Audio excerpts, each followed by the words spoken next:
Welcome back to the show. I'm so glad you are here. We're going to talk about week 4 in the Artist Way artistic spiritual journey. So, this is definitely not a solid, this is the 4th week I've been doing this. I think the weeks have stretched out, and I was already kind of prepared with my experience with this because I kind of felt like I'm always end up being on my own timeline, and also in the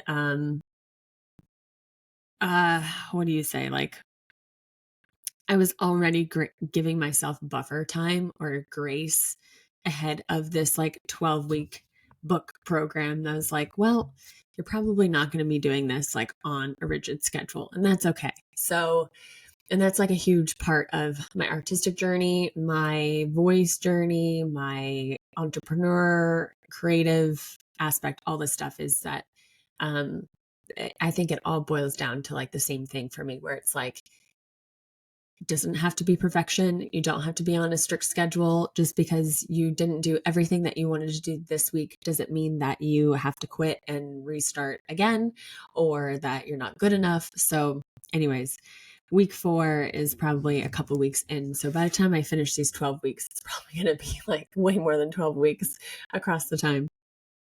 But week 4 is all about, the title is Recovering a Sense of Integrity. So if you haven't followed this journey, you can go back to the different weeks. But this, I'm following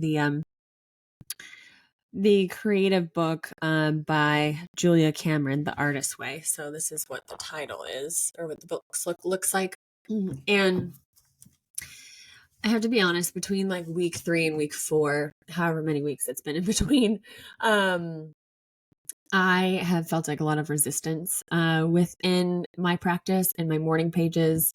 I've had a busy schedule. I've had a lot of traveling. And then also I just felt myself want to sleep in, kind of skip them. So there was kind of a week in between where I was not really wanting to do it, which is one of those things when you start to do a new habit, or you're starting to basically you're recovering this inner artist. It's a normal thing to push back within yourself of wait, no, I'm not doing this. This isn't me. And you kind of lose the momentum at the beginning of fresh and exciting. And she warned this within the last week of this may happen.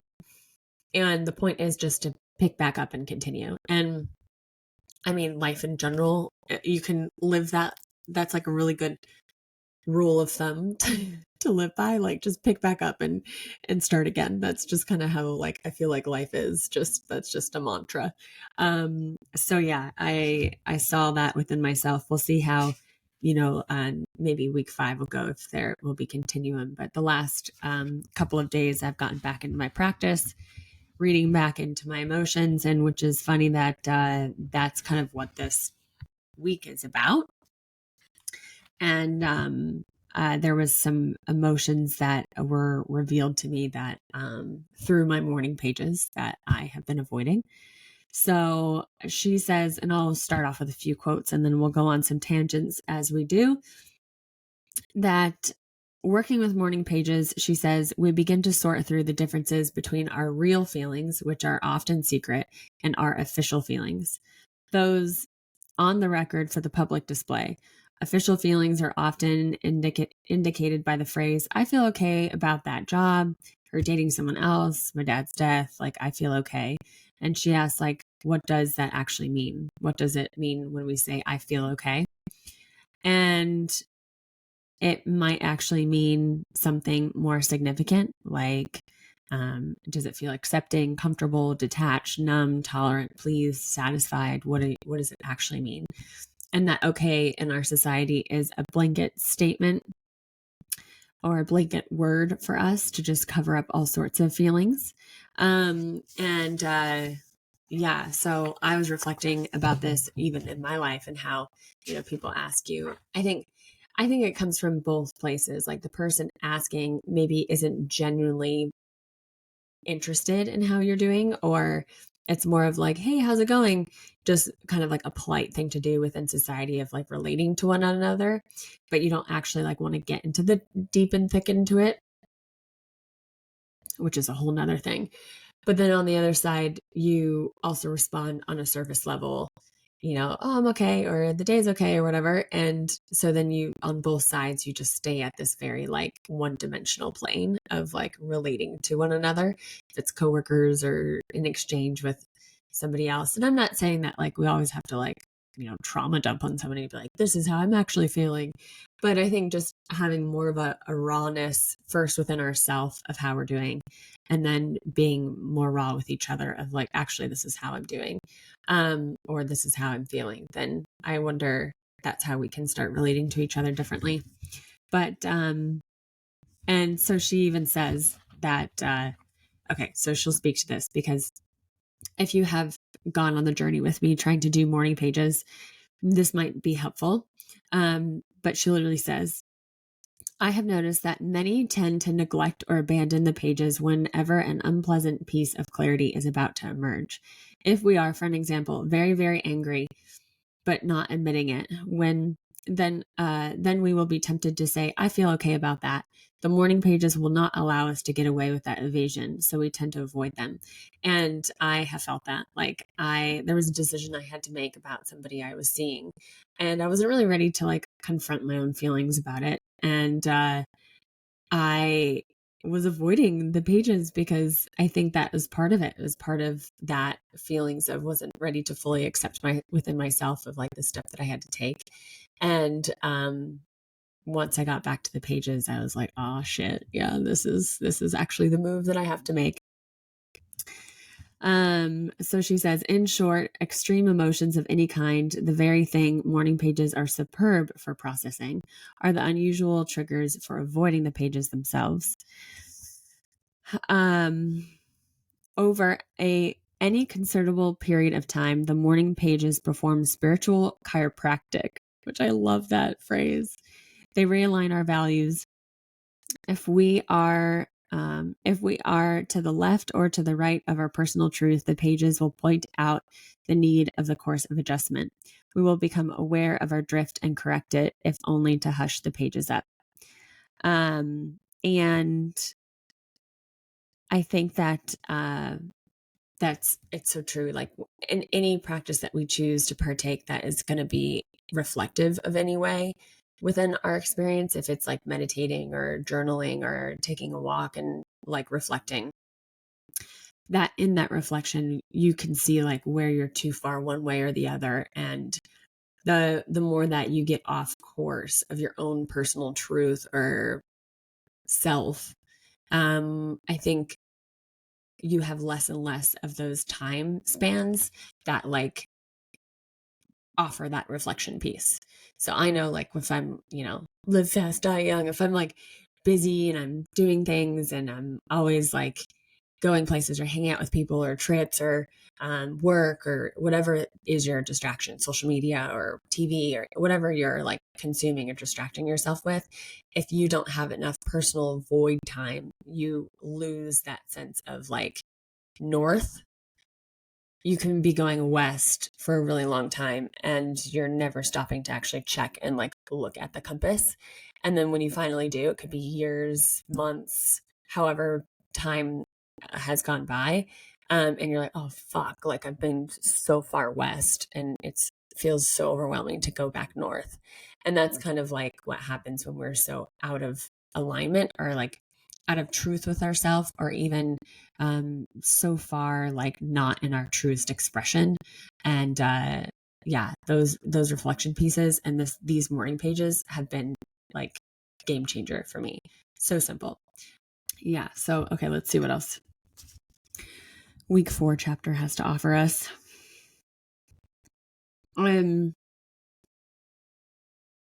So I think this was a quote. Okay. This says, if you want to work on your art, work on your life. That's another way of saying that in order to have self-expression, we must have a self to express. That is the business of the morning pages. I myself feel this way and that way and this way. No one else needs to agree with me, but this is what I feel. The process of identifying as self inevitably involves a loss well as a gain. We discover our boundaries, and those boundaries, by definition, separate us from our fellows. As we clarify our perceptions, we lose our misconceptions. As we eliminate ambiguity, I can never say that word. Ambiguity, you know what I mean. We lose illusion as well. We arrive to clarity, and clarity creates change. And this is where we realize, oh, I've outgrown this job, or I'm bored with my life, or I'm bored with these hobbies, or with this person, or I'm ready for something new, or again, that reflection piece shares to us what is needed to be offered. And thanks to the morning pages, we learn what we want and ultimately become willing to make the changes needed to get it. Not without a tantrum, and not without Kriya, which is the Sanskrit meaning of spiritual emergency or surrender, which I didn't know that. I took Kundalini yoga many years back, and then went to teacher training when I was in India. And the Kriyas, you are different breath works that can clear out your chakras, which I haven't done in ages, I'll have to do that again. But I didn't know that's what the Kriya also is saying, or what the meaning of Kriya is spiritual emergency or surrender. And it's true. When you're doing Kriyas, if you know, you're fucking surrendering to that process, because it's just, whew. So morning pages point out the way to reality. This is how you're feeling, and what do you make of it? And what we often make of that is often art. People frequently believe that creative life is grounded in fantasy, the more difficult truth that creativity is grounded in reality, in the particular, the focused, the well-observed, or specifically imagined. As we lose our vagueness about ourself, our values, our life situation, we become available to the moment. It is there in the particular that we contact the creative self. Until we experience the freedom of solitude, we cannot connect authentically, which is, all of the work that I'm even more starting to offer and do is about getting back to your self-discovery, your personal, authentic truth, that inner alien, the you that you haven't tapped into in a long time, the you that maybe has never existed in this body. And it says it even here. It's like, if the more that you become so specific on your unique frequency, and the more that, okay, this is who I am, this is what I like, this is what I don't like, we get better boundaries, we get to know ourselves more, we know exactly what direction we want to go in or what we don't want to go in, and we're not just going with the wave, but we're able to identify the self that is the creative person and wants to live the creative life, or have different structures come through, or different art, or different ways of thinking, or different ways of living or being. And that's what we get to bring forth. So, and you need to know the self before you can express it, which is duh. Okay. So she says, as we gain or regain our creative identity, we lose the false self we were sustaining. The loss of this false self can feel traumatic. I don't know who I am anymore. I don't recognize me. And that feels very resonant for me, of whenever I'm going through a change of if I'm want to do something different for work, or if I'm doing different activities, when I stopped drinking as much, or when I wanted to go out and travel, or when I was going to different hobbies or whatever, my sense of identity was changing. And I felt a loss of who am I if I don't do the things that I have always done before? And we cling our identity onto these people, or what we identify as the things, or the roles that we play in people's life. If we're a mother or a friend or sister, that is your identity. And when that's changed, or if those shift, you start to look at yourself differently. And then you're like, wait, who am I then? So that's the beautiful void space that we get to be in. So she says, remember that the more you feel yourself to be a terra incognita, the more certain you can be that the recovery process is working. You are your own promised land, your own new frontier. By tossing out the old and unworkable, we make way for the new and sustainable, which I love that. When the search and discard impulses seizes you, two cross currents are at work. The old you is leaving and grieving, while the new you celebrates and grows strong. Which, I mean, it's like this space where we're in of the void of like, okay, the old is gone and the new is this new territory of, new thoughts, new beliefs, new ideas, new things that you want to do. And that's all new uncharted territory that like you haven't allowed yourself to explore. And it can be scary and frightening. And at the same time, you have to let go of the old ways and the old things that you were doing in order to like bring in those new ways. So I just love that kind of reassurance of like it's gonna feel like you're grieving yourself, which is true, like that death life portal of like having a mourning for yourself, of your older self, or the past self. It really helps you like move into the new energy too, to be like, all right, I'm getting rid of old clothes. I'm going through my bedroom stuff or my journals. I'm getting a new journal, or I'm getting something new that represents this new me, new jewelry, or whatever, helps kind of really embody that. But she says, just keep going, a certain giddiness may accompany sudden stab of loss. Think of yourself as an accident victim, walking away from the crash of your old life has crashed and burned. Your new life isn't apparent yet. You may feel yourself to be temporary without a vehicle. Just keep walking. She says, if this description sounds dramatic, it's only to prepare you for the possible emotional, actual times that can actually happen. And it's true, because like I have been feeling this like this week very strongly, especially with the energies of like the eclipse and stuff. And this will come out the week after the eclipse will be gone, or will be done. But it's like those energies where it's like kind of unsettling, kind of chaotic. You're like, who am I? What am I doing? And it's okay to feel those things, because I think when we feel those things, we automatically want to like reach back to like the old, because it's comfortable and we know it. And like, we know that layout. But when it's like chaos and unknown, and you're like, what is going to happen? And the time that you feel really uncomfortable, like that's actually the exciting point, because anything can be created from there. Like you can be anyone at that point. You can create something totally different, because it's like a new, a whole new blank canvas. So she says, there will be a change in energy patterns. Your dreams will become stronger and clearer, both by night and by day. You will find yourself remembering the nighttime dreams, and by day, the daytime dreams that will catch your attention. She says, the snowflake pattern of your soul is emerging. Each of us is unique and creative of an individual, but we often blur that uniqueness with sugar, alcohol, drugs, overwork, underplay, bad relations, toxic sex, under-exercise, over TV, undersleep, many and various forms of junk food for the soul.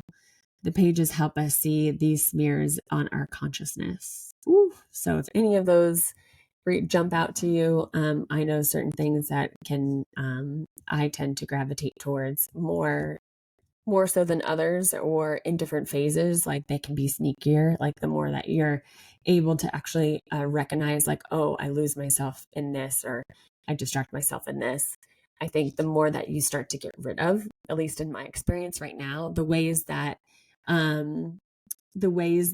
I now have junk food for my soul is sneakier, because they can be like, oh, but this is good for me because I'm learning, or this is good because like I like this person or whatever. But it's still junk food if it's not letting you actually be the creative individual that you want to be, or if it's distracting you.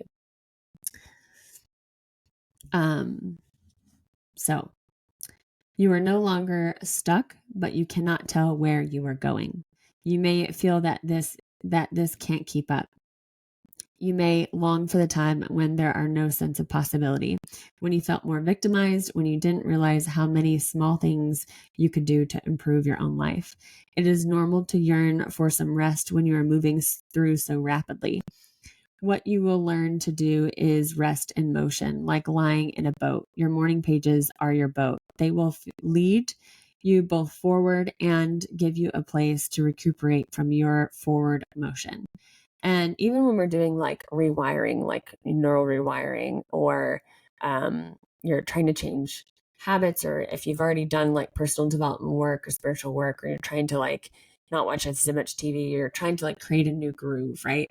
All of that can feel very like exhausting, and because you're trying to like go against like what your brain and your body is like used to habitually doing. And when you try to change that, it can be exhausting because you're like, wait, no, we don't do this. It's like extra energy and extra momentum that you have to create to like recognize it, not do it, and then do something different. So you might need more rest. And what she's saying, just rest in your pages and let it dump out. Which, I think it was also a great place. She says, I trust my perceptions is another powerful, affirmations. Let me go back up a little bit to this page. So there's a special power in writing out the deal we are making with our creator. I receive your good willingly, or thy will be done. Two short affirmations that when written in the morning pages remind us to be opened to increased good throughout the day. I trust my perceptions is another powerful affirmation to use as we undergo shifts in our identity. A stronger and clearer me is emerging, which I really love that one. A stronger and clearer me is emerging. I just, and then this is another one she writes. I recover and enjoy my identity.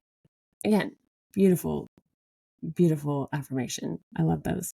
So I'm going to experiment with those this week to do my affirmations. I believe in them. I like to write them and say them in the mirror, write them, 10 times, 10 times a day, which I haven't done in a minute. So that'll be really cool to restart to do that. And then one of the, this is actually I really like this one because the next exercise she has is like list 5 hobbies that sound fun. And this is trippy because on Friday I had listed, one of the hobbies that I listed was like knitting or crochet. Like I don't actually know the difference, but you get the drift. And I was like, oh, that would be so fun to do and to learn, since I used to sew. I used to have, I do have 4 sewing machines like in storage, but I don't have them like out in a studio to actually work with. So I was like, oh, to create, like I would love to like knit something, crochet something, and that would be fun to do. And later that day, so I wrote that Friday morning in my morning pages. And then later that day, I go to the coffee shop to read and just write. And so I sit next to a group of ladies that there's an open seat. And what are they doing? They're fucking crocheting. And I just chuckled to myself, being like, oh my gosh, this is like a sign from my creator of like, oh yeah, there are people that do this. There's people that you can connect with that do this. And so one of the ladies struck up a conversation actually about my shoes. And I was like, oh, these are barefoot shoes.